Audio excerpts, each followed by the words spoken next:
Kevin LaChapelle, the founder and director of PowerMentor. In about 2011, we did a lot of intervention in communities in City Heights for at-risk communities. And I was contacted about a group of individuals that were being targeted by gang members and jumped. They told me that this was a group of people from Karen State, which I had never heard of. And I researched it, and the more I researched, the more troubled I was as to what had gone on in that region. Subsequent to that, I actually met with these young people, and we started a leadership academy for them to help them get into college. And during that time, I asked them what was their purpose for their life, and they told me to one day return back to their country and help their people. And I told them we would be partnering with them to do just that. And a few years later, we took our first trip.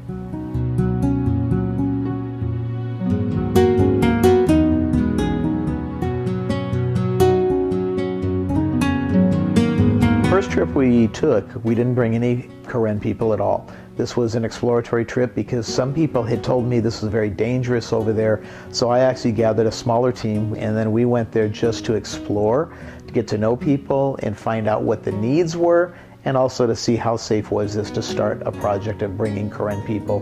We shared with the leaders there that we want to start bringing some Karen people back because they want to help their people. And there was some doubt, there was some skepticism. Some of the leaders said, well, everyone says that and we never see them again. And I said, I understand that, but we'll see you next year. And then the next year they saw us again. And the next year they saw us again.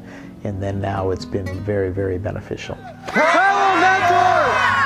So we identified three particular needs with the Karen people. One is medical needs, community building, which is building some infrastructure like irrigation, things like that. And then the third is leadership development. Trying to help them understand how to collaborate, conflict resolution, things like that.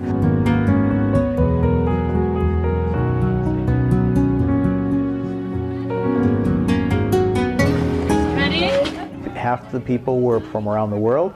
The other half were from inside refugee camps that for the first time, many of them were able to get out of the refugee camp and actually see their Karen country. The youngest was 19 on the team, and the oldest was 81 years old, 81-year-old So. Was just amazing because this man has an incredible sense of humor. He was so engaging with the young people. They all called him Grandpa. And what was amazing is he kind of ran circles around all of us. This guy was up in the morning earlier than everybody and starts hiking and making his rounds, doing whatever. Endless energy, amazing person, and he was key in a lot of the meetings that we had with leaders. It was amazing for them to see us having all this representation of all these different generations. Very powerful. Karen people must come together. There must be unity, or there will be no Kawthoolei within a short amount of time.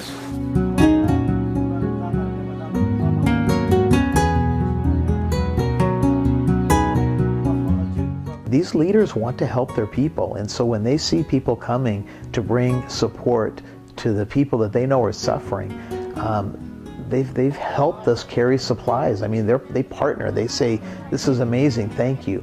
So I think when you get to the human side of people, you know, I have people tell me, they say, aren't you scared that this or that could happen? You know, I could get run over by a car crossing the street right here in San Diego. But when you can take a risk and try to see the human side of someone, and help bring that out, help to bring out the best in people at all levels. I think that there is a lot of opportunity there.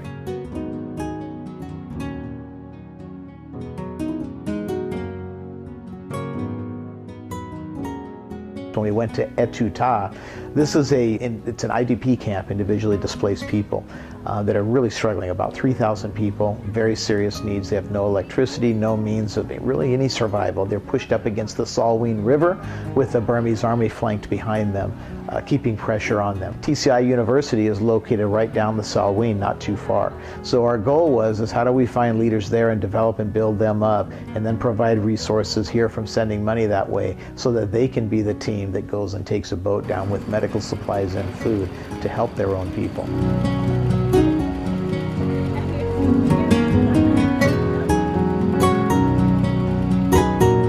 Salomu is our individual there who we met because he has a cousin that lives here in San Diego. And I needed someone on the ground there that had finished school already that could really be our liaison and help us in planning, because the logistical challenges in planning these trips is very significant. And so he stepped up to the plate 2 years ago, and he's done amazing work, and he actually is our full-time person now on the ground there in leading these efforts and helping organize the young people there, the college students that are growing and developing. And now they're actually leading medical outreach efforts into areas in our absence. And it was inspiring for us to see him with his parents. His parents were very proud because he's shy. He doesn't really tell them all the things he's involved in. So we were able to go and show pictures and show them that this young man is inspiring multitudes of people, and they were very proud.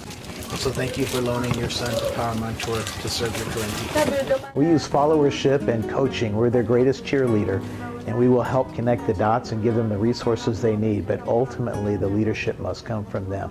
And he has just been the epitome of leadership in that area. What sets us apart is we're using Karen people to help Karen people. I know it's a dangerous time, but these people are amazing. These Karen people, all these ethnic nationalities are amazing people, and I think there's more that can be done.